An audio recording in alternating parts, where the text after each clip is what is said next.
Ready start. यह चिंता दिनों दिन गहरी होती जा रही है कि आखिर महिलाओं के प्रति हिंसा और अपराध का मानस क्यों प्रबल होता जा रहा है। पिछले कुछ वर्षों में महिला अपराधों के खिलाफ व्यापक आंदोलन उभरने, कानूनी सख्ती और पुलिस की जवाबदेही बढ़ाए जाने के बावजूद बलात्कार, हत्या, मारपीट, छेड़खानी, फबती कसने जैसी प्रवृत्ति में कोई कमी दर्ज नहीं हो पाई है। राष्ट्रीय अपराध रिकॉर्ड ब्यूरो और महिला आयोगों के दस्तावेजों में हर वर्ष महिलाओं के खिलाफ अपराध की घटनाएं कुछ बढ़ी हुई ही दर्ज हो रही हैं। स्वाभाविक ही इसे लेकर राज्यों की कानून व्यवस्था पर अंगुलियां उठती हैं, पर यह सवाल अनुत्तरित है कि क्यों अपराधियों में कानून का भय पैदा नहीं हो पा रहा।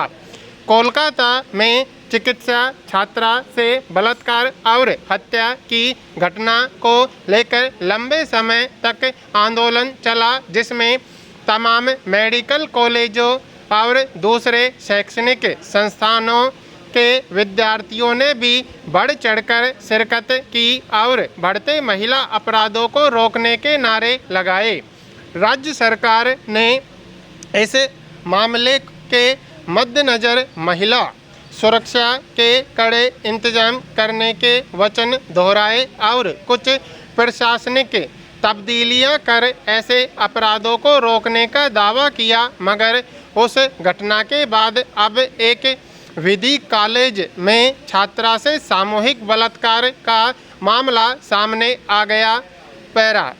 जिन विद्यार्थियों पर छात्रा के साथ बलात्कार का आरोप है वे खुद कानून की पढ़ाई कर चुके या कर रहे थे। बताया जा रहा है कि लड़की ने मुख्य आरोपी के विवाह प्रस्ताव को ठुकरा दिया था, जिससे आहत होकर उसने छात्रा के साथ न केवल बलात्कार किया बल्कि उसकी तस्वीरें भी उतारी, धमकी दी कि अगर उसने इस बारे में किसी को बताया तो वह उन तस्वीरों को सोशल मीडिया पर डाल देगा। इस मामले में ऐसा नहीं माना जा सकता कि अपराधियों को अपने अपराध में मिलने वाले दंड का अंदाजा न था, फिर भी उनमें छात्रा का बलात्कार करने की हिम्मत पैदा हुई। तो इसका पहला कारण तो यही समझ आता है कि उन्हें कानून के शिकंजे से निकल भागने का भरोसा रहा होगा। बलात्कार के ज़्यादातर मामलों में आरोप सिद्ध न हो पाने के कारण आरोपी प्राय दोषमुक्त हो जाते हैं।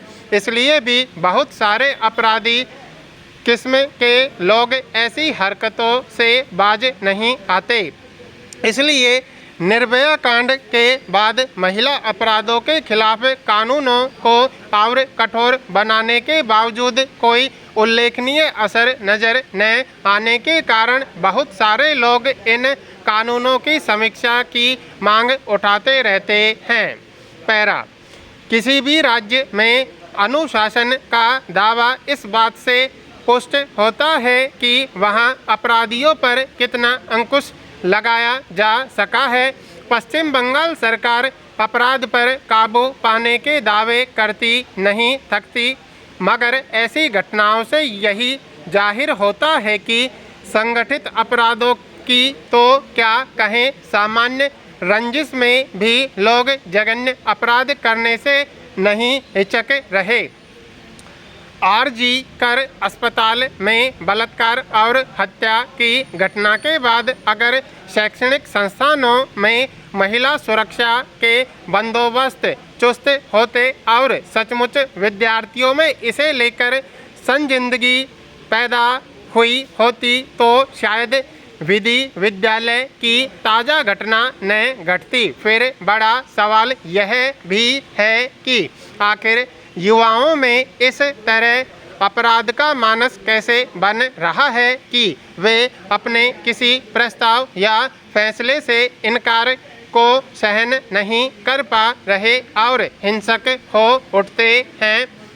पैरा पिछले कुछ वर्षों से शहरों महानगरों में सड़कों पर यह विडंबना तेजी से बढ़ी है कि बेहद मामूली बात पर दो पक्ष आपस में उलझ जाते हैं और कई बार टकराव इस कदर हिंसक शक्ल अख्तियार कर लेता है कि उसमें किसी की जान चली जाती है। सड़कों पर हिंसा की यह एक ऐसी प्रवृत्ति है जो न केवल नाहक उपजे तात्कालिक गुस्से के बेलगाम होने का नतीजा होती है, बल्कि इसका अंजाम एक अपराध के रूप में भी सामने आता है। आए दिन ऐसे मामले सामने आते रहते हैं जिनमें दो वाहन चालक या लोग गलती से हल्की टक्कर होने या फिर बेहद छोटी बात पर हिंसा पर उतारू हो जाते हैं। गौरतलब है कि शुक्रवार को दिल्ली के नंदनगरी इलाके में गलती से एक ई रिक्शा एक कार से टकरा गया, जिससे किसी को कोई नुकसान नहीं हुआ, मगर सिर्फ इतनी सी बात के लिए कार चालक ने आवेश में आकर ई रिक्शा चालक को गोली मार दी।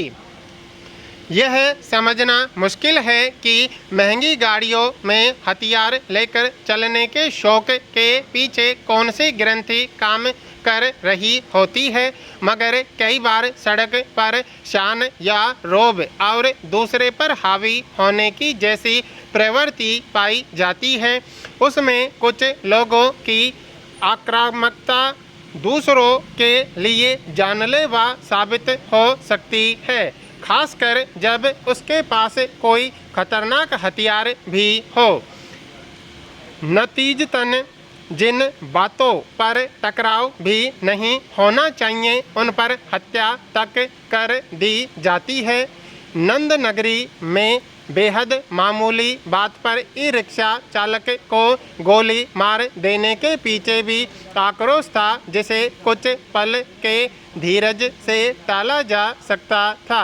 दरअसल अपनी खाड़ी गाड़ी से किसी अन्य वाहन के छू जाने, हल्की टक्कर होने या फिर आगे निकलने पर होने वाली बहसें आजकल चिंताजनक रूप से हिंसक टकराव में तब्दील होती देखी जा रही हैं।